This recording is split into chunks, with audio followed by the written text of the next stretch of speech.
আসসালামু আলাইকুম, welcome back to my channel. আশা করি সবাই ভালো আছেন। আজ আবারও একটি রেসিপি নিয়ে হাজির হয়ে গেছি। আজ তৈরি করে দেখাবো আলুর পাকুড়া। বিকেলের নাস্তায় মুচমুচে আলুর পাকুড়া হলে আর কি চাই। চলুন তাহলে দেখে নেই আলুর পাকুড়া তৈরি করার জন্য কি কি উপকরণ লাগছে।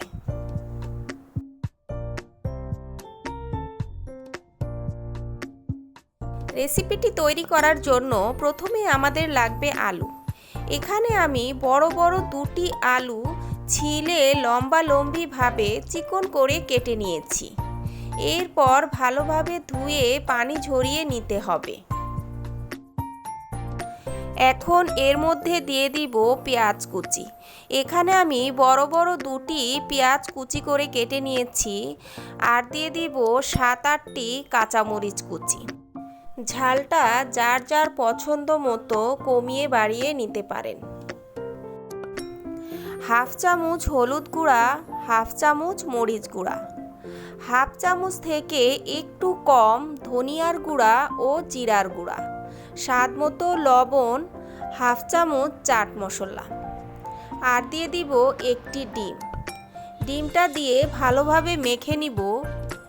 এর ঘনত্বটা বুঝে যদি আরও একটি ডিম লাগে তাহলে পরে দিব।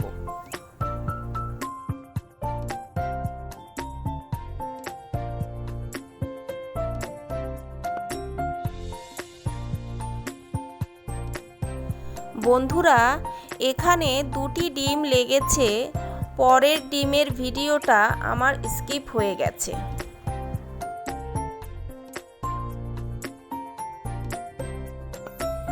এখন এর মধ্যে দিয়ে দিব 2 টেবিল চামচ ময়দা, 2 টেবিল চামচ চাউলের গুঁড়া, 1 টেবিল চামচ কর্নফ্লাওয়ার দিয়ে আবারও সবগুলো উপকরণ ভালোভাবে মেখে নিতে হবে।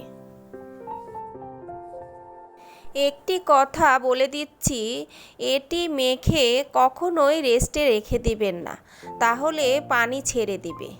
মাখার সাথে সাথেই এগুলো ভেজে নিতে হবে।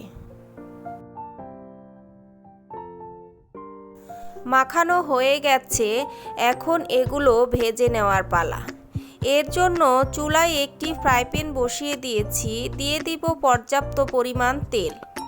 তেলটা একটু বেশি দিতে হবে, কারণ পাকুড়াগুলো ডুবো তেলে ভাজতে হবে।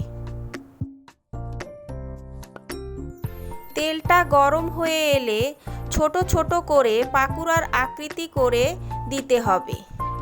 এরপর এপিঠ ওপিঠ উল্টে পাল্টে মুচমুচে করে ভেজে নিতে হবে।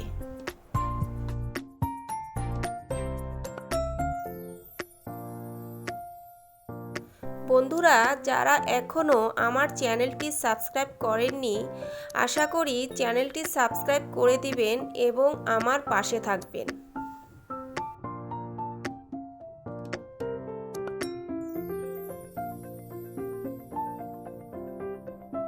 পাকুড়াগুলো আমার ভাজা হয়ে গেছে।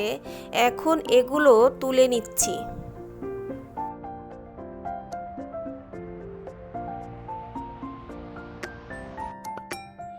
তৈরি হয়ে গেছে মুচমুচে আলুর পাকুড়া। বিকেলবেলা মুড়ি বা চায়ের সাথে খেতে দারুণ লাগে। রেসিপিটি খুবই সহজভাবে দেখিয়েছি। আশা করি সকলের কাছে ভালো লেগেছে। যদি ভালো লেগে থাকে তাহলে লাইক, কমেন্ট, শেয়ার করতে ভুলবেন না। আল্লাহ হাফেজ।